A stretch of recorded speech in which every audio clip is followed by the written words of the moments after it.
The fuck is that? Let's start give it loud everybody for Anthony Eugenio. We're having next time. Very funny. Wayne Russell, everybody. Welcome to the Open Mic Pain with Anthony and Wayne podcast. Hello, everybody. And you're welcome to an Open Mic Pain with Anthony and Wayne. We are here with a very special edition, everybody. I had to get Wayne going. I had to get him going in the beginning. Because we are going to have maybe our most excited to have podcast guest ever, because we are such a fan of her, and she's all over the New England community. So, Wayne, why don't you go, because I never let you do the intro to the person when I do it. Why don't you give an introduction to Lauren and everywhere that she's been and done? So yeah, the first time I saw Lauren was at the Luna Theater back in August, I believe it was, and then we were lucky enough to actually perform with her at the Point just a few weeks ago. So this week's guest, Lauren Sims, how are you? I am doing great. How are you guys? Doing fantastic. That's wonderful. Doing pretty well. Good. Doing great. After I shocked Wayne's core there, I needed to let him in on that one. Yeah. Yeah, that goes back to the very beginning. Every time, so we used to do like Mic of the Weeks. Yeah. So each episode would be about a specific mic, and then we would record in the parking lot after. And every episode, he'd get sequentially louder and louder and louder. And then one day, he just went really quiet, and he's had to top himself. He kind of really, for lack of a better word, blew his load pretty early on in this show. It did. So he has to get really. The thing I'm most really anxious creative about, actually, for the show is I don't know what else to do now. I'm going to have to cover myself in green paint on the next one or something and then say it. But that's, you back yourself into a corner. You do. Yeah. So, as we mentioned, the first time I saw you was at the Luna Theater. Okay. Performing with Tony V. Yep. So I think that's a good segue into how did you start? How did you start stand-up? Okay, so I'll tell you the creative story that I like to tell people.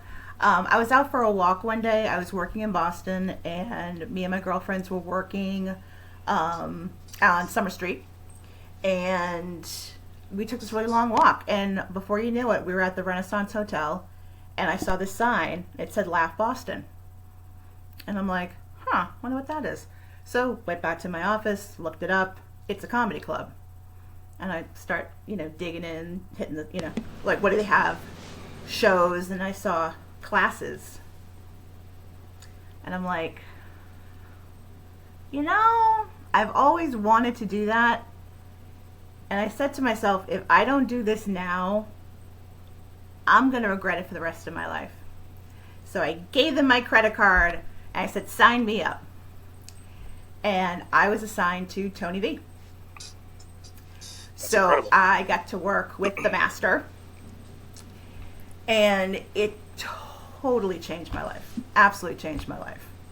And that was in July of 2019. And we were wrapping things up around end of February, early March of 2020. Yeah. And we all know what happened after that. I was all excited because I got to do a 5-minute set at Nick's Comedy Stop. It was like, oh, that's awesome. I'm going to the Mecca. I am performing at the Mecca of all comics in Boston. I'm like, this is going to be great. I did my set. I did well. I was like, this is it. We're starting. We're on a roll. Within 1 week, City of Boston was shut down. Within 2 weeks, the world shut down. Damn. Yeah, it was great. So I hibernated. I hibernated for a while. I met some really great people online, fellow comics. I did a Zoom comedy show. How'd you like that? I hated it.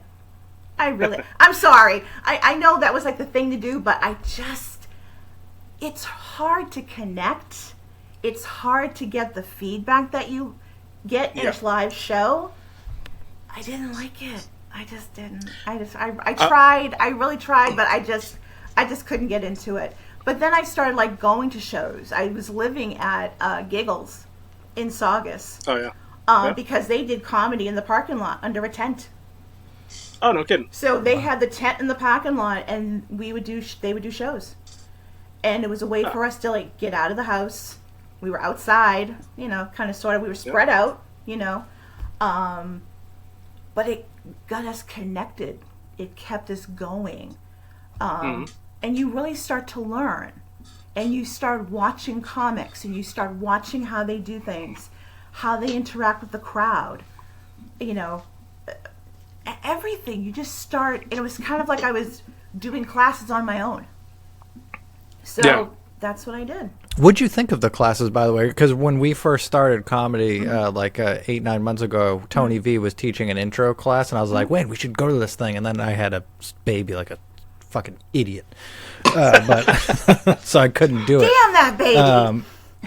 Yeah, but you're so sweet, but he's not. He's a spawn of something that is not human. Oh. Most likely, you know, whatever the Sagittarius monster is. That's like the type of Taurus. Then. Taurus demon. Yeah, something Taurus like demon. That's a Dark Souls boss. Oh yeah, whatever, something like that. You know what I'm talking about. But yeah, we're just horrible. But we so we want to do I want to definitely do that Laugh Boston class myself at some point. But here's the question: A, was it awesome? But B, it sounds like it was. But B, now that we've got 15 minutes of comedy somewhere in that ballpark, and that's about crafting your first 5 minutes. Do they let you go to the second level, or do you recommend that, or do you recommend even if you have 15 minutes, start at the beginning and go up their ladder that way? Well, I mean, we had, at the time, there were 4 levels. And I did levels 1, 2, and 3. And I was literally ready to jump into level 4 in March of 2020, and we never got to level 4. So, level 1 helped you craft that first 5 minutes. And then the second level was, let's increase that. Let's extend that. And then by level 3, it's perfecting your voice. What's your persona? What's your character? Who are you writing jokes for? And that to me was like, wow, I never thought of it that way. So I was trying to come up with great things because I was at the time a crazy perimenopausal mom of 2. So what can I craft? And I crafted a lot, let me tell you. My kids are comedy gold. Let me tell you. When they get older, Anthony, they do become comedy gold. They do. Oh, really. He's comedy potato right now, but I'll take it. I've written about 8 jokes about him. Poor One about thing. tossing him like a football. Remember that one, Wayne? I like that one. Oh, God. That was a good one. Oh, gosh. But yeah, I mean, I enjoyed the classes. I mean, the funny thing was, the first night you're there, I mean, Tony makes you get up on the stage day 1. And I'm like, oh, okay. I haven't been on a stage since high school in the spring musical in My Fair Lady in Oklahoma. It's like I haven't been on stage since then. But it's amazing the things he'll teach you. I didn't pay attention to this before, but when you take the mic out, put the stand behind you. You'd be so surprised how many people I see don't do that. I don't do that. But I also like to hold it sometimes. Because I used to do a waltz. That was my anchor. But here's the thing. I used to do a little crosswalk. That's yeah, it's different. because he's an anxious bitch, but you should definitely always put it behind you. That's what I do. But there's a difference because now I'm starting to hold on to it and I'm doing the stick shift thing, But there are some people who are talking into the mic, but the mic stand is still right here. And they've almost walked into it. And it's like, put that back, put it back, put it over there. Yeah, move it. But yeah, I mean, it's simple things like that I never even thought of. And then he just starts from there. Anthony made a good point about that. Even when I'm not holding it, I leave it there. Sometimes I'll put it behind me, but I also will walk the stage a little bit. But he told me when I leave it there, I cut the stage in half and I'm only walking on one side. I don't go past the mic stand. Yep. That's a good point.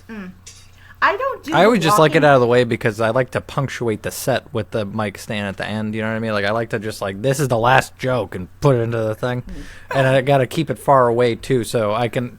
It's you know what's nice is when you hit a punchline and you turn around so that you don't have to face the disgusting thing that you said, and you can grab the microphone stand and put it back in between the guffaws. That's why I do it. Okay, well there you go. I don't you do it the for good walking comedy. thing yet. I don't do the walking thing yet because I am so terrified of falling off the stage. I'm going to be now, too. Well, because there are some places that it's so freaking dark, and you've got this one spotlight that basically is giving you LASIK surgery. Yep. That I'm so afraid I'm going to go. Whoop. So I just stay in my little space where I know I can be okay, and then I just stay. Yeah. I've spent the last 8 months stepping off little stages, and yesterday I went to a farm with my son for this Halloween thing, and I ate shit coming off one of the steps and sprained my ankle. See? So 8 months of practice, and I mess up at a farm in front of a bunch of kids, and then started swearing. So good shit. Yeah, he went down like the grape lady in that video, that YouTube video from back in the day. He was just like, So was Nick's Comedy Stop your first time on stage ever for stand up? No, we actually when we they do a showcase after every series, right? exactly, and we did ours okay. at Capo's Supper Club. Okay. And we got 5 minutes, and we were mixed in with the regular people who were there for stand-up. So that was kind of crazy. But we got to do 3 showcases there, and it was great. It was a good learning space to practice in. And then because we had done level 3, they said, well, we'd like to, give you guys like a graduation present. That's what they were calling it. And they said, we'd like to give you 5 minutes at Nick's. And we're all like, holy crap. And That's incredible. We were just like floored. So it was me and my friend Maureen went first. And then 2 more people were the following week, the week that the city shut down. I always felt so bad for them. And then it was going to be, 2 more after that. But me and Maureen were the only ones who got to go do it. Oh, wow. Yeah. Does your friend Maureen still do stand-up as well? She is starting to get back to it. Mm-hmm. So she's doing, 5-minute guest spots. She's getting back into the game. Yeah. And I think after COVID, it was kind of hard for some people to get back into it. Mm-hmm. But now that we're kind of wide open again, a lot of people are doing it, and it's great to see everybody. There seems to be a big boom right around the time when we started, at least up in the Lowell area. Yep. There's a ton of people. Yeah. Like every mic we go to up in this area, for the most part, is like 20, 30 people deep most nights. It's amazing. I don't know. I've been to some mics where there'd be like 30 comics, and you don't leave there till like 11:15, and I'm like, oh my god, this is way too many. Too many. Yep. So one of my favorite questions is, Yes. do you remember in your first set, Mm-hmm. do you remember any of the jokes that you did? And do you still do any of them? I did my whole first 5 minutes was all about me being in perimenopause. I haven't brushed that one off in a while. Mm-hmm. Oh my god, now I have to think about it. I haven't done that. I have not done that one in 4 years. Oh gosh. Wow. But I should probably brush it off, seeing I'm probably entering menopause at any day now. So hey, it might be nice to refresh. It might be nice Yep. to refresh that work. Yes. It's fun thinking about. I mean, obviously you've been doing it quite a bit longer than we have at this point. But that night you saw us at the Point, that joke I was doing about the finding my dad's porn. Yes. That was part of the first 5 minutes I ever did, or the first time I ever went on stage. Uh-huh. It's changed a shit ton since then. But, Right. I thought you were about to say my mom. That's when my mom went through menopause. I thought you were about to say that's what the bit was. I thought you were tying it back. Oh no, no. I was like, damn, Wayne. No. Oh, No, Perry. I just find it. I just find it interesting thinking back like that. Like, we mentioned a few episodes ago that I went back and listened to my first set Yep. ever, and hearing how different that was from. I think the last time I did that was when you saw me. and just how different it was. Yeah. Kind of a fun exercise, I think. It's kind of crazy how my writing has changed since 2019 and how I write it. Mm-hmm. It just starts with a word. It can start with a sentence. One day I was literally working on 5 minutes for The Point. I was just there like last week. And the bit was Taylor Swift and football dick. It got a couple of laughs. I literally just tried it out there. You know, it's kind of a topical joke. I don't know how much longer I can use it. Don't know how much, Mm-hmm. you know, I'm wishing them all the best. God bless them both. But I've been trying to put in at least a little bit more topical stuff.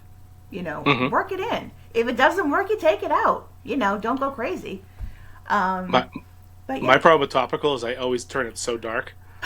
Yeah. Like, I don't know why. It's just like, that's where my Takes it dark dark. humor comes out. Yeah. I think Like, you're going I'm to be like- able to do that for a while because like he is laying all of the Keystone pipe on that lady in the entire world, and it's going to be fine. They got a lot of it when they canceled it. Remember? Biden. They, what? Would they cancel? The Keystone Pipeline. That's why gas is expensive. All right, keep going. Sorry. Oh, jeez. That went right over my head. It's topical. Fucking I'm crying. Oh. So one thing I admire about you, the 2 times I've seen you, you're like very, you're pretty clean. You're very clean. Is like all of your material clean? And I have a question, but like remind me about the Luna. I have a question I've been dying to ask you. Okay. But I'll come back to that. I didn't purposely try to write clean material. It just happened that way. But I got a couple of things. I don't do it very often. But I have some, you know, not PG-13, you know, material. But I don't use it very often. Just because it's a tricky topic that I'm working on. Which someday I'll explain later. There's a story. But yeah, I don't purposely try to be clean, but it just comes out that way. Mm-hmm. I admire that because I have a really hard time with it. Like I'm very blue. I have a hard time thinking of funny punchlines that are not grown worthy sometimes. You know why that's the case, right, Wayne? No, I'm sure you'll enlighten me though. Oh, I will. So I heard Mark Norman talk about this, and he said that really to become a comedian, finding your voice is just amplifying who you are in just a little bit more of a hyperbolic way. So if you're a really good Yes. person, you're probably going to have, you know, very fun material. Like you had the fun fall activities, I think was Yes. the line and at the point, and that was awesome. It was so hearty. Wayne is a giant. I think it was 46 stone. We said. I looked it up in Chinese as well. I think they weigh it in straw dolls. So I think he's like 650 straw dolls. Yeah. So amplify that, and that's his material. So how are you going to do clean material in that world? It's like me. Sucks. But, you know, that's Yeah. we play the hands that were dealt, and our hands are filled with blood. Jesus Christ. Wow. I'm just keep going. So, Luna question. The Luna question, Yes. yeah. And this has to do with a specific part of your bit, so I can take it out if you want me to. Sure. You were on the same night as, was it Doris? Yes. Doris. Doris Ballard. You had a bit. You had a bit where you pulled out of your bra, was it ibuprofen or something like that? Yes, ibuprofen. And Doris, on her set, pulled out bacon. Did you guys plan that? No. Or was that complete coincidence? That's complete 'Cause coincidence. I had I was- just met her that night. I was dying. I was like, what are the chances? When you get two broads that's on the good. same show, you never know what's going to happen, you know? Yeah, I guess. There's always something in there. Yeah, I love that bit. I love the pulling out of... There was one night I almost lost it. I almost lost the ibuprofen down my shirt. So, yeah, Okay. that was kind of embarrassing. But I got it. I found it. I got it. But yeah, it's because it's the God honest truth. I mean, I'm getting into more the getting older Gen X. I'm a tried and true Gen X. Don't tell me anything else because I'm a Gen X girl. And it's the God honest truth. We have ibuprofen all over our house. It's upstairs, it's downstairs, it's in the car, it's in my purse, it's in my bra. Hey, I got you covered. But I'm leaning into that because that's what my crazy life is right now. You know, I mean, today I went crazy. I'm like, I was, looking through, Facebook and whatever. And Daryl Hall & Oates. Daryl Hall is 77 years old. Jeez. How did that happen? Tony Basil. Oh, Mickey, you're so fun. You blow my mind. Hey, Mickey. Hey, yeah, she just turned 80. 80. I did that with Weird Al a couple years ago. I couldn't believe it. I'm freaking out because I think that we're all like in the same age. We haven't aged that much. I mean, I know I'm 52. Yeah, I get it. But everyone else will stay frozen. They did not. It does feel that way, doesn't it? That is Yes. kind of weird. You start seeing people like just drop like flies, and you're like, "What happened? Like, Yeah. how did Betty White die? She was so young." And you're like, "Oh no, she was like 99. 908 years old." She was 99. But it's the truth. I mean, but that's kind of like me finding my voice and leaning into that persona or that character. This is what my life is right now. And I think you're going to kind of find it funny. So listen to my stuff. Now, do you like pull something from the environment and then riff on it on stage like you were talking about, just those couple words, and you just go up there with that and see what comes of it? Or do you try to like write out the bit before you go up there? It depends. Sometimes I write it out, like fun fall activities. I've been working on that. I started that last year and then pulled it out this year and brushed it off and did some edits and stuff. The Taylor Swift and football dick, I literally came up with that week. I said, hey, it could be something funny. And at least anything, it's a cute intro. Because it was funny. Because when I did it, I did this whole thing about, let Taylor Swift enjoy her football dick. She's had some really lousy boyfriends. I'm like a mom. She's had crappy boyfriends. She would never have survived the Kennedy compound. Okay? She dodged a bullet. And no pun intended, but she never would have survived that. And if she's enjoying the football dick, for those of us who can't, let her. And I did this big, huge thing, and then I said, so I'm a mom. And just segued into being a mom, And that's my crazy life that week, And that's what we do. So you perform a lot of places. So you have everybody does, even if you're doing open mics, but you have a wide variety of demographics in the crowds. Mm-hmm. With your material specifically, how do you find it connects with the younger crowd versus the older crowd? That's tough. Sometimes they'll get it, and sometimes they don't, and that's fine. Because when they're up there talking about, smoking a joint in their parents' basement, while jerking off into a sock, I'm like, oh, that's nice. Thank you. Oh, that's great. Oh. She just pegged half of your set, Anthony. I'm so sorry, Anthony. I gave away all your secrets. I'm so sorry. Hon. I did not mean to do that. Well, but a lot of it. Almost. My parents are too poor to have a basement, but besides that, had to do it in the living room. But that's the thing. It's kind of like you're gonna hit with some people, and some of them you're not, and that's just. But I'm playing more gigs with a slightly older demographic, which is fine by me. Yeah. And hey, Gen X is getting older too, so we all fall into the same category now, so it's okay.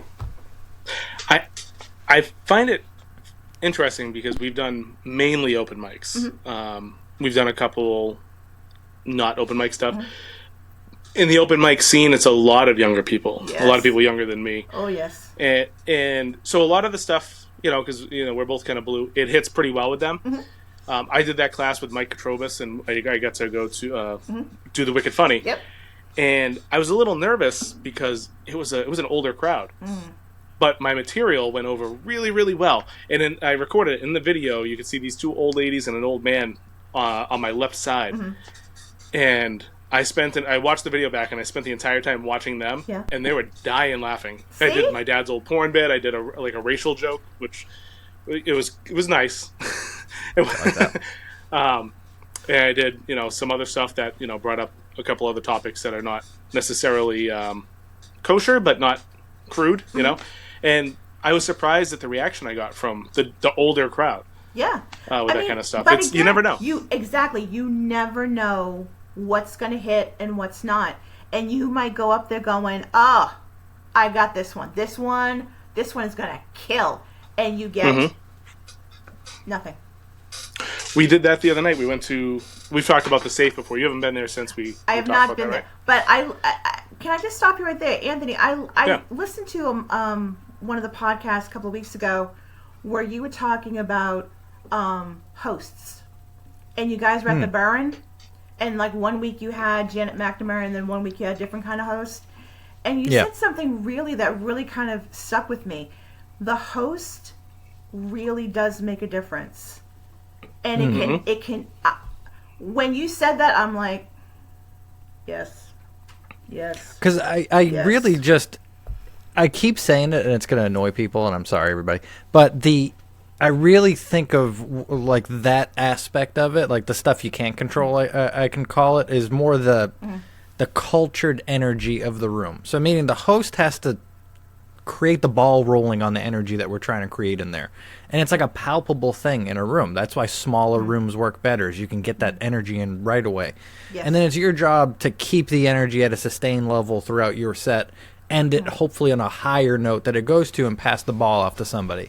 And if a host torpedoes the energy right away, you have to then build it back up. So that was the Burn episode. I had a host run in a couple weeks later because I had a host that was doing a joke about, because my last name is really hard to say, and he had done it the last 4 times I'd been at the place about how my last name's hard to say, to just nothing, to just the crowd doing nothing.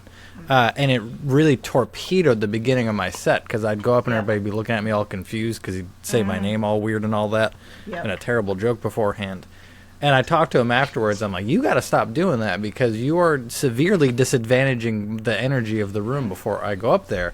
Right. And like, your whole job as a host is to bring up my energy. Like, you can say anything about me if it brings the energy of the room up, and I get to go up there and take the ball rolling. Right. But yeah, like you were saying before, it's like the host is kind of the hammer to the gun. I mean, you can still kill without it, obviously. And you see, like, I saw Steve Bjork at Winter Circle, and I saw him take a dead room like that had just been killed by everybody that went up before him, and bring it back to life. That's a skill that I don't think me and Wayne have yet, just because, at our stage, we don't know the tricks of how to get it up there yet, but it was really cool to see that. Yeah. Our job right now, I think, at our level, is to just, when the ball's in the air, make sure you catch it type of effect. But we can't really throw it ourselves. Oh, absolutely. Yeah, hosts, that's another thing, too. I don't want to harp on the host thing, but we see a lot, and even though it is just open mics, but if you're running an open mic, you should really care about it. Yeah. You want people to go there and have a good time. Yeah. And a lot of times you'll see some of these open mic hosts use it as their, almost like their playground, to do 2 to 7 minutes in between every person. And if somebody comes off the stage and they're on a high note, just keep it going. Like, all right, great job, bring up the next guy, whatever. Right. But if, let's say I go up and I bomb, maybe after I go up, maybe you go up and do a couple minutes and try to win the audience back a little bit. Exactly. But you don't see that a lot. There's a lot of I think there's a lot of issues with some hosts out there. There's a lot of good ones out there, but you see some really bad habits too. Yes, absolutely. Absolutely. Allie DF has a great policy where she's going to do time before you go up or something. Like, let's say someone's bombing. She'll come up to you and be like, hey, I'm going to do 2 minutes. And she just at least lets you know before that you're going to go up that she's going to do that time, so that you can get prepared. Like, so you're not looking at your phone and wondering when you're going to go up or all that. Just nice to know, your time to go. Yeah, absolutely. Sorry to interject. Have you ever been down there to Allie's Mics in Salem? No, I haven't. Like she used to do Witch's Brew or Hallowed Ground. They're awesome. If you have some time and you can make your way out there, they're fantastic. Yeah, I've heard about that. And I say that because we always bomb there because they're just not our crowd. and that's why I love them so much. They really they're the true grit. They'll tell you. Yeah, I won't be going near Salem until at least mid-November. Yeah. Right now it's a little crazy. A little crazy. So here's a question: does yours? So your when you have a bad set, like have you? Does your material allow you to bomb? And in the sense of, like, for instance, when we throw the devious of dick jokes out there that bombs, it's palpable, the disgust in the room, and we feel it, and that's kind of where the bombs come from.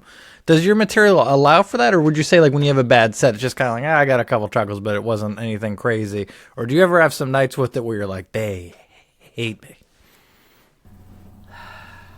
I haven't had any where I was like, oh my God, they hated me. I've been at some open mics that have been like that, yeah.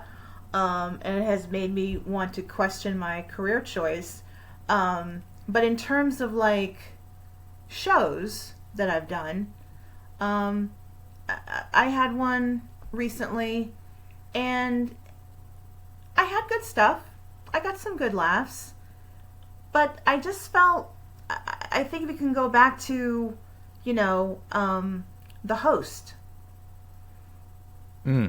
It lacked a certain energy to the point where I think it felt like we almost like didn't have a host.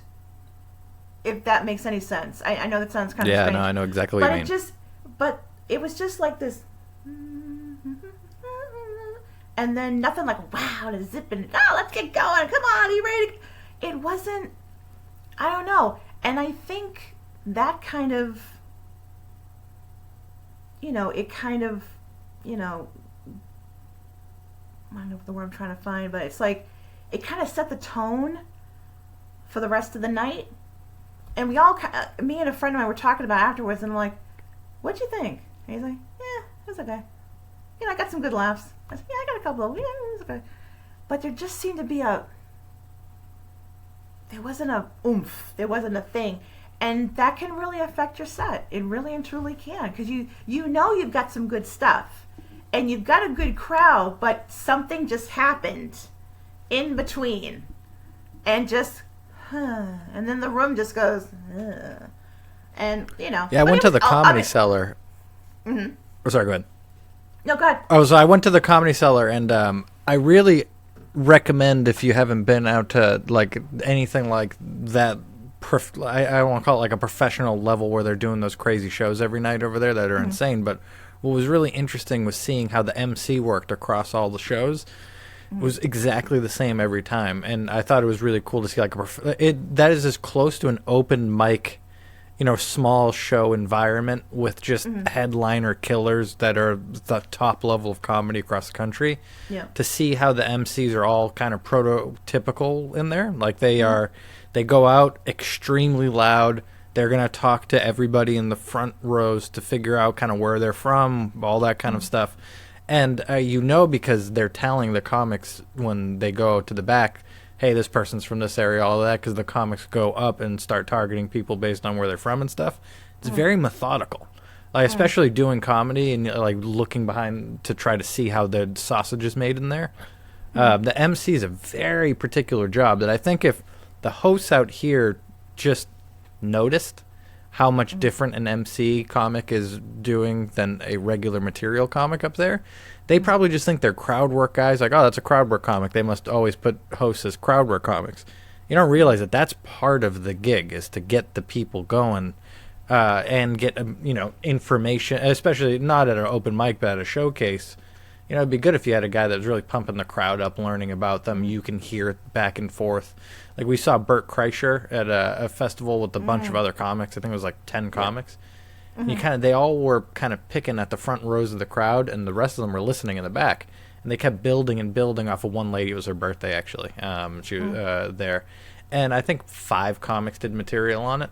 And again, I just think it's I'm very analytical when it comes to comedy, and I think that is a cool technique that you see the better hosts do, is they just pull material out, which builds the energy and helps you as a comic do better.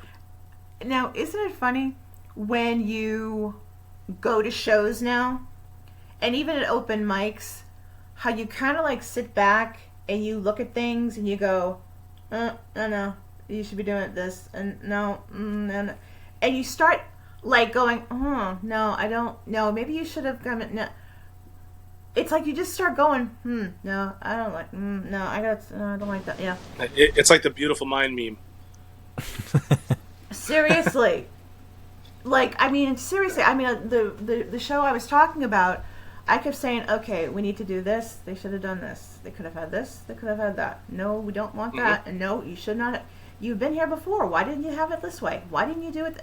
And I'm going, stop this. You know, just, it's not your show. This is not your show. Yeah. But you start learning things and you start going, oh, this is how, you know, because before you would just go to a show and you go, oh, this is so great. But now when you go, you're looking at how the stage is set up. What kind of lights are they using? Are the lights on, the lights off? Do you just have a spotlight? You know, how much were they charging at the door? You know, should they have maybe cut it down a little bit because this really wasn't worth $25? But hey, yeah. And I go through all these things in my head now, and after a while, it's like, you've got to stop doing this. But I don't think I'm ever going to be able to stop doing it because now I'm in it. Yep. Yeah, to us it feels like at the open mics we're trying to play baseball and we're just a bunch of kids that found sticks and rocks and we're just like going like we're getting it, like we're starting to line people up and we're just swinging at air. And then you go to like a real show and you see like the Yankees play and you're like, holy crap. Yeah. Yeah. And then now you go back to the open mics and you're like, wait a minute. You do not have to play with, you know, a stick. You can use a real baseball bat. Yeah. So you get spoiled definitely by talking about it. That's for sure. Absolutely. One thing I really enjoy about open mics is, in some of them, it's actually not as much as I would like, but like the camaraderie. Mm-hmm. Like one of the times I went on stage and I did a joke. The second I got off stage, I want to say it was Kyle Seeley, but I might be misremembering that. But he walked up to me. He's like, "Hey, did you know this?" And he gave me a fact that had to do with the joke that I did. He's like, "You can throw that in there somewhere." And I never found a way to throw it in there, but it was a fantastic fact, and it like merely made me feel good that he was actually listening and analyzing it, and gave me some feedback. The few times I've tried to do that, I get met with like a cold, like, "Oh, okay," like. The least you could say is like, "Oh, cool, I'll consider that, thanks," you know? Yeah. Except one kid at the safe last week, I said something to him, I forget what it was, but he was like, "Oh my god, I never thought of that." And I really hope next time I see him do it, he'll throw it in there. But I do like the possibility of that type of camaraderie at an open mic versus going to see like a booked show or something. Mm-hmm. Yep. It's really fun. You start, I like to call it, you start developing your own tribe. Mm-hmm. And you start to surround yourself with the people that you want to work with, that you want to collaborate with, that you want to go places with and see other shows and work on shows together. And it's a really great thing when you do find it. And when you do find your tribe, keep them close. We have a few that we talk to on a regular basis. Mm-hmm. And because of this show, we've met a bunch of great people, and we keep in touch with them. Or I keep in touch with them on socials and stuff. Like me and you chat pretty often. Mm-hmm. But I talk with Jacques Lambert a bunch, Justin George, Nick Powell. Every once in a while, I'll shoot him a DM or whatever, and next scene on. But yeah, you're right. It's really interesting to see who you gravitate towards and who you're bouncing things off of, and who you're looking to see what they're doing and the different directions people go. Like some people are like me. Like I went and did a hosting class, and I'm trying to network in that way, and other people are networking with other people that they find at open mics and putting on shows on their own, and it's a really interesting dichotomy. Is that the word, Anthony? You use that word a lot. I say it all the time, way too much. I say dichotomy 5 million times in this podcast already, because I'm like, if I say that, everybody will not know the veil of stupid that is behind the facade I put forward. But yes, no, completely right there, Wayne. No. You do a lot, like so. I'm always surprised. I feel like every poster I see, you're on there or something. Like, how often are you? How many times a week are you doing open mics versus book shows or whatever? I feel like you're everywhere. Well, I try. I definitely try. I mean, the last open mic I was at was The Point last week. I'll be there probably next month. I'll be at The Point. Right now, I just have a bunch of shows coming up. And I actually there are days when I go, oh, God, I have nothing going on. I got nothing going on. Then all of a sudden, you get a text and you're like, oh, this is really good. And Tony V asked me to be on a benefit show with him. And that's I'm like, fantastic. I was like, yeah. What time? Where? Okay. Is there parking? Because I don't want to parallel park. And he's like, no, there's parking. You're fine. I said, okay, good. I'm there. Tell me what time I have to be there. I'll be your special sub-in if there happens to be parallel parking. I'll take the set for you if you don't want to do it, and I'll just in case. I'll be I'll keep you in mind, absolutely. But no, because you'll get I put out that post like last week. I'm getting really busy and it's good, and then all of a sudden, I get that, and I'm like, wow, I'm blessed. I'm a happy girl right now. But of course, I have like nothing going on in December, so it's like, okay. We're going to be... There's going to be snow, probably. You don't want to drive in that shit anyways. Exactly. It was funny. Wrap up, throw on a Hallmark show. You're good to go. That's actually the next bit that I'm working on. The Hallmark movies. How many times you can see DJ Tanner in a Hallmark movie? Take a shot every movie she's in the 24 hours? Oh, my God. I mean, I have it literally down to I know by the clock what time the conflict will arise that will make our star-crossed lovers go, oh no, I saw him kiss a girl. He must be in love with her. Oh no, I saw her get a text from a guy. That must be her boyfriend. I know exactly what time. It happens an hour and 25 minutes in. By a quarter of the hour, we're pretty much back on track, and 5 minutes before, we get the happy ending. And only the way the Hallmark will do with a really lousy kiss. No one knows how to kiss. No. I can tell you the exact timestamps of other movies, but for completely different purposes. Like, there you go. That's how we're different, Anthony, me and you. Yeah, let's talk about American Pie. I could tell you how... I got all those timestamps in there. My wife and I, we just moved into this house a year ago in a couple of days. But before that, we were living with my mother-in-law, and we had two separate areas because she would watch whatever she watched, and we'd do whatever. But around the holidays, I always found myself like not wanting her to be alone, really. So, not alone, but she would sit in her porch by herself. So I'd go out and like hang out with her a little bit, chat, and I just kind of like sit on my phone so there's another body. But I caught myself, this is my guilty confession, I caught myself starting to watch the Hallmark movies. Like, I'd be putting the phone down and be like, ooh, you trifling hoe. Like... My thing is, I want to know who the hell is doing the hair and makeup. Their hair never moves. Like, I can move my hair, and you can see it moving. It doesn't move. That might be like a... It does, and I'm There's something about Mary type. No, and I'm talking about the guys. I'm not even talking... Well, the girls have those chunky... So was I. Oh, there you go. But that's the thing. Thank God. Like... I thought I was ruining this podcast by being too vulgar, and I was very sorry about it. And then he came in there, and he was like, Wayne took it. I can't let you win all of them. Thank you. I needed the stress off of me, and you just fucking jizzed it out. There was one, because I think I found, what is it? Oh, now, it's we all call them the Christmas movies. Now, Hallmark does not discriminate. I found the Hanukkah movie. Oh! And yeah, it's going to be coming on. I didn't see what the title was. Ready for this one? Hanukkah on Rye. Oh my God. Hand to God. I will watch it for you so you don't have to, but Wow, that's so offensive. I almost said 8 days a Jew, and I thought that's like way less offensive.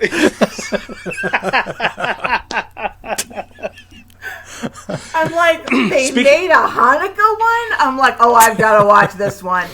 This is going to be good.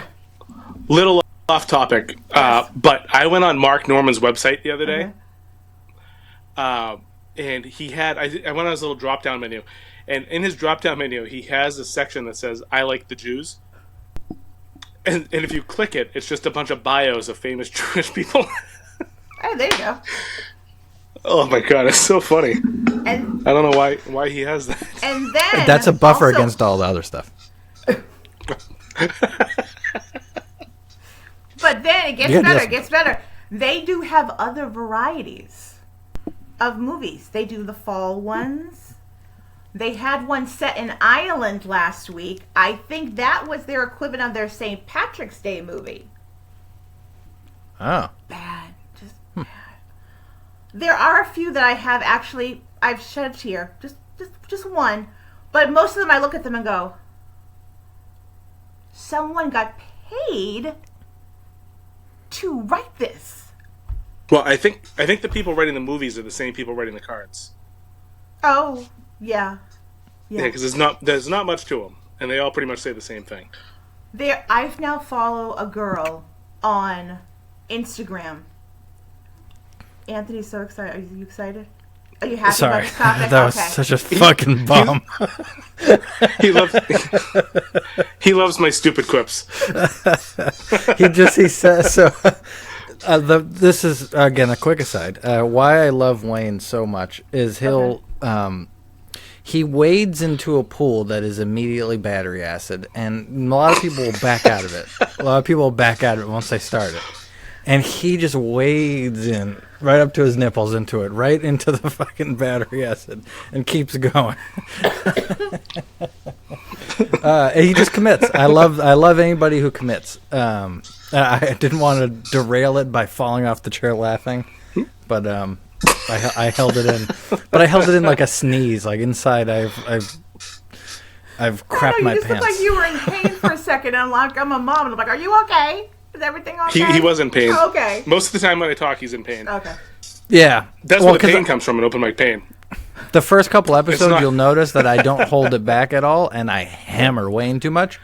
And it's just he's like any kid. He needs a slap every once in a while.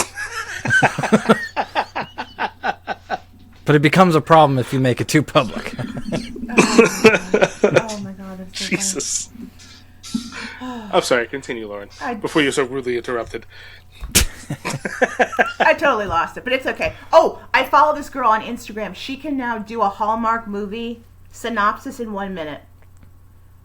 They are hysterical because they all are the same. It's the same movie.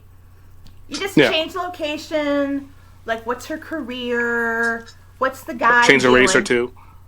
Not very often, let me tell you that. Not very often. No, but... they don't. But it's amazing, the formula, and how many of these movies have they made. And it's all the same, but yet it's different. And everyone goes, oh, this is a really good one. And it's like, really? I mean, the one that they showed Saturday was A Mystic Christmas. And the only reason I watched it because it took place in Mystic. And I take my girls there. In the summer, we saw all the places that we go to. And it was like, oh, that's so cool. We go there. Okay, I'm leaving. Bye. Oh, you don't want to watch? No, Mom, you watch that. That's your thing. I'm like, oh. Okay, fine. Did you you ever show go to the Newport? Mystic River afterwards? Because like that's a perfect like sequel movie to watch after Mystic Christmas. No, we did not do that. Didn't watch Sorry, that. Have you seen Mystic River, Wayne? See, I don't know what that is now. Yeah, I know you don't know what that is. God damn it! It's a really, really great movie that everybody in the world has seen but you. And I hit him like, I'll make it like a Top Gun reference, and he'll be like, hmm? But if I say like a Weird Al song from 1992, he'll be like, yeah, exactly. Let me take out my polka machine and I'll play it for you. Radioactive Hamsters from Planet Near Mars? I think that's pretty close. Yeah, pretty Very close. big Weird Al fan. Okay. But he's a very bad movie fan, in every sense of the know, word. it's- So Okay. Except for UHF. Oh. It's a Weird Al movie. Yes, a weird one. yes, I do. I do know about that movie. You remember that one? My brother was a big fan of that movie. Yes, yes. As he should be. And you should be too. Just saying. Okay. Not so much? Am I losing points with you? You're not going to text me anymore, are you? text We'll him your see. Netflix password so this uncultured swine can watch a piece of freaking film. Okay, so what was the last movie you watched? Me? The last movie? Oh my god. Honestly, it was probably the Super Mario Brothers movie with my son. But before that, if it wasn't with a kid, or I should be more specific, my kid. It's been a very long time. I don't know. Probably El Camino, the Breaking Bad movie. I think that was the last one I watched. Okay. That was But that was like the day it came years out. ago. I know. I don't watch movies. I have a really hard time sitting down to watch TV. If I'm going to sit down and actively do something, I'd rather play a video game or something. Because if I So- watch a movie, I'll fall asleep. You are going to get taken in from the inside out by the Japanese if all you're getting for your culture are video games. Like, you are going to start shitting Hello Kitties if that's all you get from it. You have to watch Quentin Tarantino movies so you can get good dialogue in life and say cool things and have good references. And when I make a fucking reference on the podcast, you can, like, hit it back and it'd be great. But instead, you're like, I can name the fucking fox that the guy from Final Fantasy has as a sidekick. Nobody knows that. Yeah, it was Red 13. It wasn't a fox. This is my podcast host. Anthony, if you need help with movie references, you can always call me, okay? Because I can help you Please. out with that. I need somebody to help me here. Can we have you, like, as a phone a friend in here when I make a reference to Yes. come on and explain Yes. it to Wayne? Yes, you absolutely can. I'll give you like a bat phone. Yes, Yeah. absolutely. I can. Because, like, I can't explain a reference to him without saying the word, like, cuck in it and at him. And I need somebody that I can bring on to say it really nicely so that I can continue. I'm really good with the Godfather movies and World War Oh. II flicks. I know, love and I'm a those. girl. And I'm a girl. Have I know. you, Wayne? You've seen The Godfather. God, probably years ago. But once again, I don't watch movies. It's just not my thing. Have you But I watched am a Godfather huge- Part 2? No, but I am a huge Mafia fan. I do listen to a lot of Mafia podcasts and watch documentaries and stuff. But no, I haven't. But you Have you haven't, for seen instance, seen Goodfellas? Goodfellas. Have you seen No, I've never seen Goodfellas. I know that. Oh, But I think I've seen wow. The Godfather. But it's been a while. If I have. You know how many, Lauren, this is crazy, because you know how many times I said to him I want to put a screen in front of his face and throw shit at it and call him coffee cake? And he's never gotten that reference every time I said it then. I thought you just got it because you laughed. It's a funny line. This That is might like be- when I found out my best friend had never seen Less Than Zero, and I was like, The fuck is that? "You've never seen." Anthony doesn't know either. Anthony, have you seen Less Than Zero? I haven't seen Less Than Zero. You got me. Is Kevin Bacon in it? Kevin Bacon, I don't think was born yet. No, just kidding. No, Less Than Zero was a really great movie. Oh God, in the '80s with Robert Downey Jr., James Spader, Jamie Gertz. There was a cemetery scene in it. What? Was there a cemetery scene in it with Robert Downey Jr. and no, he's down by a swamp and he's yelling at his friend about his job? No, Was that Less Than Zero? Damn. no. I've seen They young were at a Robert Downey cemetery. Jr. Were they at a This is Robert- cemetery? There was. but This they is were Robert talking Downey about his Jr.. dead- yeah, but he was talking about his dead mom. Yeah, pre-Coke trial. This is pre-Coke trial. Robert Downey Jr. talks about his dead mom. Yes. For sure. I've seen it. Yes. Okay. There's hope Eat for shit, you Wayne. yet. All right. Okay. Ooh. So you were born in what year? Wait a minute. What year were you born, Wayne? 80s. I was 87. May of 87. I'm younger. Oh. Yeah, he doesn't look it, but he is. Oh. Yeah, well, he looks my a bit just younger than- face doesn't look like somebody hot glued and nared pubes on my face. I have a fucking beard that a man grows, so I might look a smidge older. Anthony, I was going to shave yesterday, but I broke my foot. Sorry. I couldn't stand up long enough. Man, fucking one broken foot and he's in Taliban custody. You look like you're So about to pray to the Muslim Quran. My boss looked at me on Thursday. He goes, "You look like shit." And I was like, "Yeah, I know." Anthony, what year were you born? I was born in 91. I know. He wasn't even old enough to watch, like, Attitude Era Wrestling at an appropriate age. All right. 91. Is that the reference you did? Like, see, were you throwing? You're throwing baseballs on a football field right now. You're gonna bring up Attitude Era Wrestling? Yeah, why not? Were you a wrestling fan, Lauren? Yes, actually, yes. Yeah. Yeah, Wow. I Touchdown. know. Long story. Top 3 favorite solos, top 2 tags. I cannot be that good about that, but I have seen some wrestling matches. Yes, I have. I need you to tell me what event Stone Cold broke his neck in and who did it. That was just a random fact Lloyd Sharp brought up. Like we were talking generally about it, and he was like, "Yeah, SummerSlam '97, Owen Hart." I was like, "Holy shit!" It's actually this guy really is interesting, Lauren. encyclopedia. Lloyd is like an encyclopedia. It's the best. Like Goddamn right. you could like mention like a word from a match, and he'll just go, "Nah," and you're like, "How do you know Yep. that?" Yeah. I found that insane out. I was really because- excited to talk to him about it. So it was Owen Hart, as Wayne said. I don't know much about wrestling, but I do know that. So Owen Hart did it to Stone Cold, and he broke his neck.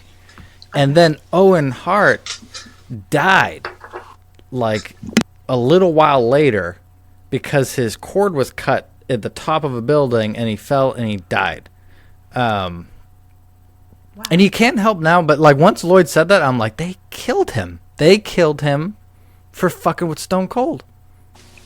It's a really... No. What, Yes, they What did. happened was we know what it was. Like, so his whole gimmick was he was going to come down from the rafters and kind of zip line into the ring. But the carabiners that they used for the zip line were not zip line grade. They were more like what we would sell at Consumer Auto Parts when we were working together for like $1.99. Now, would you say Owen for Hart your bought keys. his carabiner clips personally, or would you say he was given to him by the powers that be at the WWF? Huh, Wayne?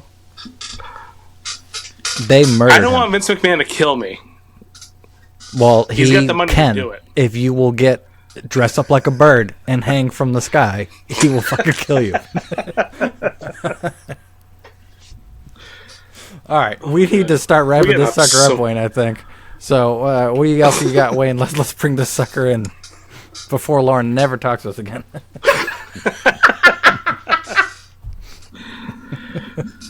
Oh, one thing I was going to ask you. Yes. Because you obviously took the class with Tony V and you work with him quite a bit. Yep. How awesome is it to work with him so frequently? When I was at the Luna and he got off stage and he fist bumped me and then he asked me to take a picture of you guys, I was like, I think I texted Anthony. I was like, dude, I just took a picture for Tony V. Like, that's fucking awesome. Like, how cool is I said something How mean cool after is he it to said be that, so by the way. tight? Let the record show. Yeah, every other text you send me is something egregious and mean.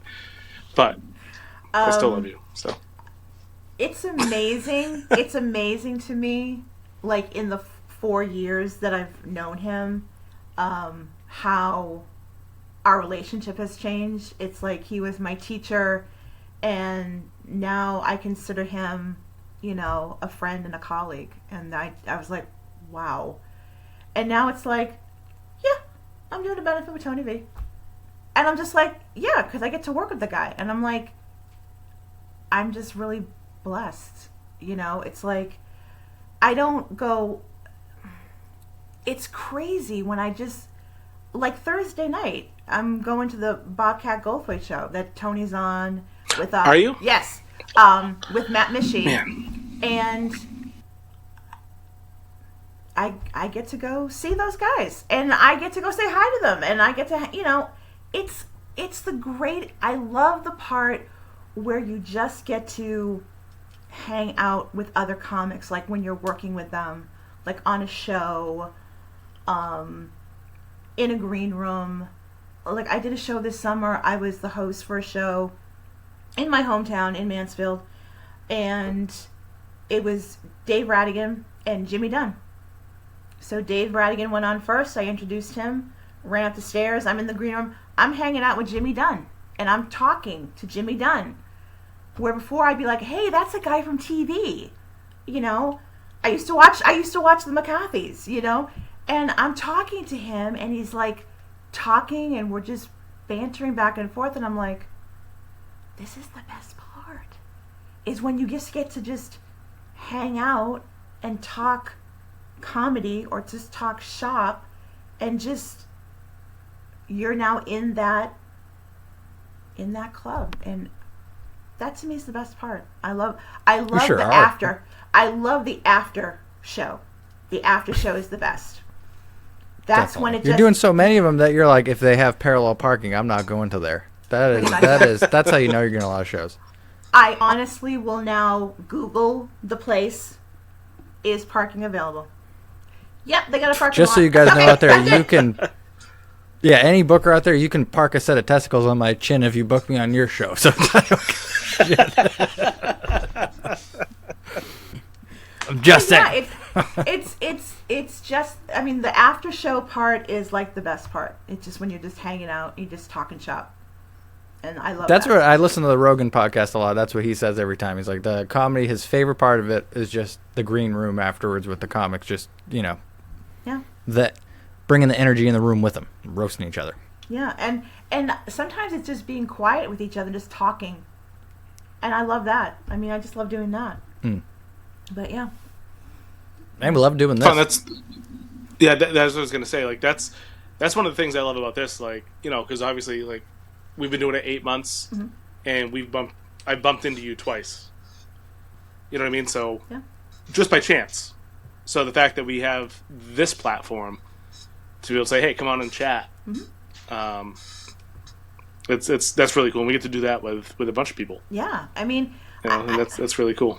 I mean, I think the great thing about technology like this is like you can just have a green room, and you can just be all logged in, and you can just do it whenever you want, and I like that. That's what we want the podcast to be like when we do these. Is kind of like a green room conversation. I guess that might be what we say in the beginning to tell people just to get them to the idea. Like, pretend we're in a green room. Let's just talk like we're in there. Yeah, there you go. You mentioned a couple weeks ago you do a writing class. I wanted to ask you about that, but I didn't want to pry. What do you? Is that a comedy writing class, or is that? It's a bunch of comics who hang out. I met them at an open mic. And we just all started, talking on, instant message and stuff. And we made a Facebook page, and they made a Facebook page. I was invited to the Facebook page, and we meet like every 2 weeks, and we meet at a restaurant, and we just write stuff. If you So do you like bounce ideas off each other, or say, like, "Hey, I have this idea." Yeah, that's cool. We do that with, we have a text with Justin George, who's our first guest on the podcast, and we do a Jacques Lambert Zoom too. That's a good one. Yep, we do a Jacques Lambert Zoom and just kind of chat with him. And I drive around all day for work, so I might be like, "Hey, Jacques, you got a second? I have an idea to bounce off you." And he'll be like, "Yeah, give me a call." And then, we'll be on the phone for 40 minutes while I'm driving. And he'll be like, "Yeah, you're a piece of shit, but you should definitely try that." Yeah, I was about to say, there's no way we could eat and then do the same thing, because we couldn't. I don't think we can eat through our discussions of the bits that we write. No one would be hungry anymore. Yeah. Or you choke while you're laughing and stuff. But the guys that I hang out with, they're really great writers. I mean, there are times when I just sit back and I just go like this, because they're so fast, and they can just go, and I'm like trying to write something down really quick, but I can't write that fast yet. I can't, rat-tat-tat. I mean, There's one guy, Andrew, who I love. He's like a machine gun. He's just rat-a-tat-tat, and I'm like, how do you do this so fast? For me, I have to like write it out. I have to look at it. I've got to edit 4 times. But that's just my style. And Andrew is like machine gun, and he's so good at it. I envy him. I truly envy him because he's just so fast. That's how Anthony is for me. Like, I'll listen back to some of my sets, and I'll have a little bit of, we'll call audience participation, not really heckling, but like somebody saying something. Mm-hmm. And I might say something that's kind of funny or whatever, but when I listen back, I always have like this perfect comeback. And it's like George from Seinfeld when he's eating the shrimp, and he's like, oh, I should have said the jerk store called, and they're looking, they ran out of you, or whatever he said. Like, I always have that moment when I'm listening back. You're like, oh, fuck, I messed it up. I know the feeling. I've literally had that. Let's do it with me. Walking off the stage, going, I should have said that. That would have been and and you got to roll with it. You'll use it next time. Yeah. What that had to do with you, Anthony, I was giving you a compliment. I was saying you were fast with your comebacks. And you're fast that. with your compliments, and you're, when people say something to you on stage, you're usually pretty quick-witted. See? Oh, yeah. So there's one thing, I'm so bad at so much of this, especially knowing an audience before I go up there and going, you know what this lady and her elderly husband is going to like? To talk about my penis. And I just need to know that they don't want to do that. And that's a skill I don't have yet. But a skill I do have is if anybody makes the fatal mistake of trying to talk to me during my set, I am very good at yelling at them. I can really pick apart. Yeah, and it's not like I hate going after someone's appearance, just like a lot of people do, or any of that stuff to get a quick laugh at someone there. Or Wayne made a guy feel real bad about believing in flat Earth once. That was great. He was like, you know what I'm going to do? I'm going to do crowd work, and I'm going to bring the energy of the crowd up. And then he berated a man for being a stupid in front of everybody. No, I like to look deep. That wasn't the intent, but I did. Yeah, he did. He basically, like, he was like, hey, everybody, well, look at this. This is going to be great. And he brought out a 5-year-old, and he was like... and everybody was like, Jesus! And then he tried to do the rest of his set. Oh, my God. The guy literally looked at me and went... He looked at me and went, what the fuck, dude? I was like, I'm sorry. I was just trying to do a little bit of crowd work. I'm learning here. Oh, that was so good. We're going to, like, man, someday he's going to look back at his first crowd work and he's going to be like, damn, that's not how you do it. One thing I loved, though, most mics are 5 minutes. Yeah. We went to the Safe on Thursday, which is like a mixed open mic, okay. and they offer 10 minutes. Ooh, okay. So we actually went to the Luna, and then we shot over there. Uh-huh. And we got to go on number 1 and number 2 because for some reason whoever signed up started at number 3, and they all just went down from there. Okay. So we were like, "Oh, sweet, we'll go up here." And so I just kind of like fucked around because I didn't prepare anything. Mm-hmm. So I did a bunch of stuff, and it was really fun just kind of going up there and not really having an expectation. Just kind of doing some jokes and then being able to play off what was said. And I kept a running tally of what people didn't find funny during my set. That's good. Like to their face. I was like, oh, you guys don't like Biggie. All right. And I did a few more jokes. I'm like, no Cancer fans. All right. No Cancer, no Biggie. Well, it was nice because there was like 40 people in there and they all weren't comics. That was good. You know, like normally that every time. That was awesome. I will say I will 1,000% go back. They were all younger people. Mm-hmm. It was a lot of music, a lot of hip-hop type or what did you call that, Anthony? What kind of music? I'm too old for that. Do you think, hip-hop, R&B. am equally as ignorant of I know music up until 2004 Green Day's American Idiot. That's where it stopped. I stopped right there. I would call it like freestyle hip hop. It was a lot of like freestyle hip hop. Yep. A lot younger. So like some of the jokey things that we would normally get away with in like an open mic or like a comedy show didn't really fly. I got a lot of these like, some of the stuff that I did the night you saw me. They were like, that's where the Cancer one was. Anyways, it's a really good. It's a really good gauge, but I'll definitely go back. It was a good crowd. They, I had a lot of people come up after and be like, "Hey, I really enjoyed that." I'm like, "Well, you didn't laugh." They're like, "Yeah, it was still funny though. We just don't laugh because we're young and we're into freestyle hip hop." I crowd work. That's how I got my laughs. that one was a tough one. Yeah, it was, but it was a lot of fun. I enjoyed that. So if you're ever in Lowell on a Thursday night late, Yeah. check it out. It's kind of a hike for you from Mansfield, but Yeah. And I'm Definitely usually check it in out. bed by then. That makes sense. that is so hard. I used to stay up. Me and Anthony used to stay up playing PlayStation till like 12, 1 o'clock at night. Yeah. And I'd wake up for work at 6 o'clock. I'm like, I'm ready to go. The second I turned 35, I was like, fuck that shit. I need the bed. I'm like in bed at like 9 o'clock, falling asleep by like 9:30. Yeah. And then on Mike nights, I'm like Yeah. home at like 12:31 sometimes, and I'm just a piece of shit the next morning. I mean, it's like I thank people for inviting me to these mics. It's so nice of you, but I'm usually in bed by then. I'm sorry. I mean, they have that new mic that they're going to be starting up. I want to say it's next month. At Laugh Boston is actually going to be doing an open mic Thursday nights, 10 o'clock. That's so. As much as I hate being up that late, that's perfect for me because I don't like. My wife works a little late, a little later than I do, Yep. and everywhere from me is quite a hike. So by the time she gets home and I get somewhere, Yep. it's usually pretty late. So a mic like that is nice because I'll be able to like help my. I'm gonna try to go to that one almost every time it goes because that's been my dream since. So when I first started wanted to do open mics, I was like, oh, you just go to Giggles and I'm sure they have an open mic, and then you just go to that until they notice you, and then you get to do Giggles on the show, and then you're rich. But it's not like that at all. I'm doing it at places where bars and side rooms and people's houses and all kinds of weird shit like that. To see a place like Laugh Boston it's opening the door. At least you're in there. Hopefully somebody is there that makes decisions that could eventually see you and eventually maybe get you on the show. But at least you're at the place. Like the Burn. Yeah, well, not anymore. But yeah.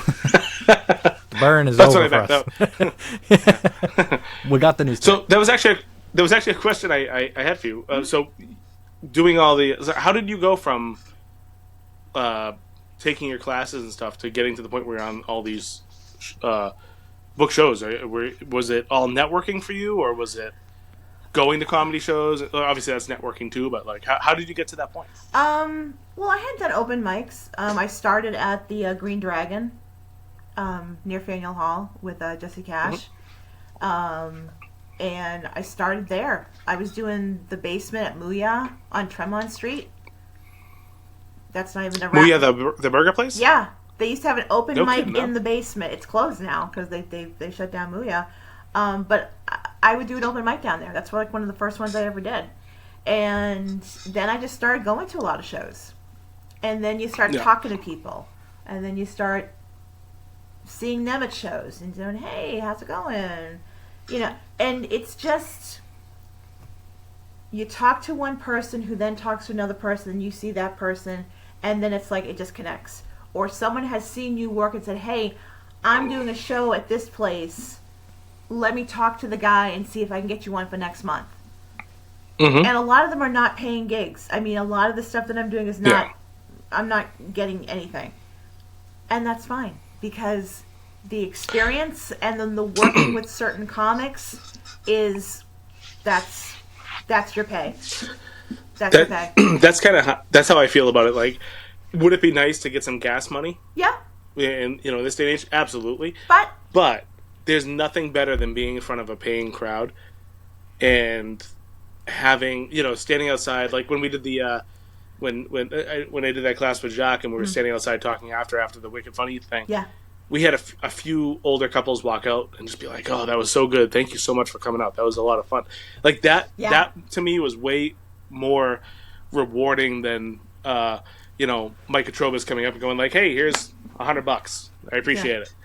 I love the fact that they enjoyed what we had to say. Yeah, I like that. Yeah, that's really cool. I mean, for me, it's like if I get gas money, great. But if I get a couple of people after the show going, "Oh my God, you are so funny! I love your stuff. Thank you. I can I get your name? Can I put you on my Christmas card list?" Yeah. And that's the thing. It's like that's the really cool part. I do like that. It really is, because we spend so much time putting together Exactly. minutes. Like, I Yeah, try to explain that exactly. to my dad. Even. Like Anthony was saying, like, oh yeah, we have 15. We don't really have 15 minutes. We might have maybe 10 that we're comfortable with in total. I mean, I can't speak for Anthony. For me, if you said to me, hey, can you go up and do 15 minutes? Yeah, it's not all going to be great. I could say probably 10 of it's going to be pretty decent. But you spend so much time trying to put that together. Yeah. And nobody sees that. It's been 8 months. Maybe 10 minutes is, like, good. Yeah. That's incredible. I don't know how people like Carlin used to do, like, a year, a special a year. What the fuck? Tony always told us when we were in class, when you become a comic, you become a long haul trucker. You're gonna drive 2.5 hours for 5 minutes of stage time, and then you're gonna get back in the car and you're gonna drive 2.5 hours home. That's your job, and I love it. Is my car paying that the makes price? So much sense. Is my car paying the price for it? Yes, it is. But it's worth it. It's worth it. It really is. Well, Lauren, why don't you tell, if you can, our audience, we talked about you have a busy month coming up. Where can they find you? Internets and non-internets. Oh, sure. And, yeah. Yeah, Facebook, Lauren Sims. There I am. Instagram, Lauren Sims 71. I'm not on X or... Oh, I am on Threads. I'm still not sure how that thing works, but I'm on it. There you go. Lauren Sims. Don't know what that is. There you go. It's a place where you can talk to people. It's like a new, I don't know, it's like a new MySpace. I don't know. Who knows? Who knows? It might go somewhere. You never know. Let's see. Let me can I pull up my post? Absolutely. Because I will never remember because I'm perimenopausal and I've lost my mind. So there you go.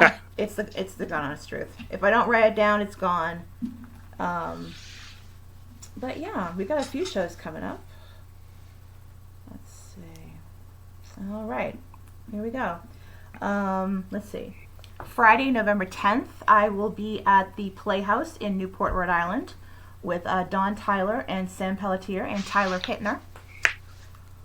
This show I'm really, really excited about. November 12th, I'm going to be performing with Jimmy Tingle.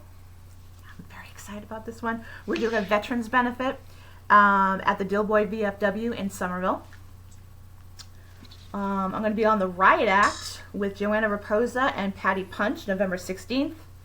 And I'm going to be doing Stash's Comedy Jam at the American Legion Post in Newton on November 25th. Bam. So what a please busy come month. see me. We'd love to have you. I'd love to see you guys there.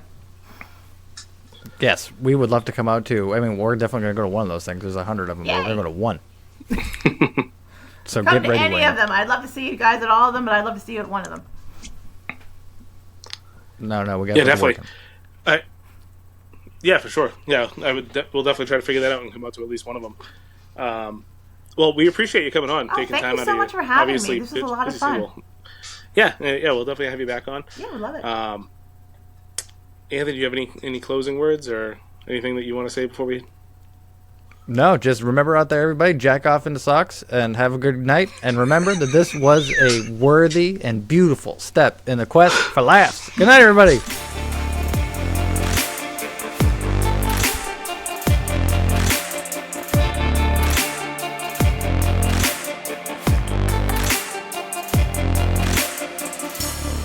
Yeah, any booker out there, you can park a set of testicles on my chin if you book me on your show. So I don't give a shit.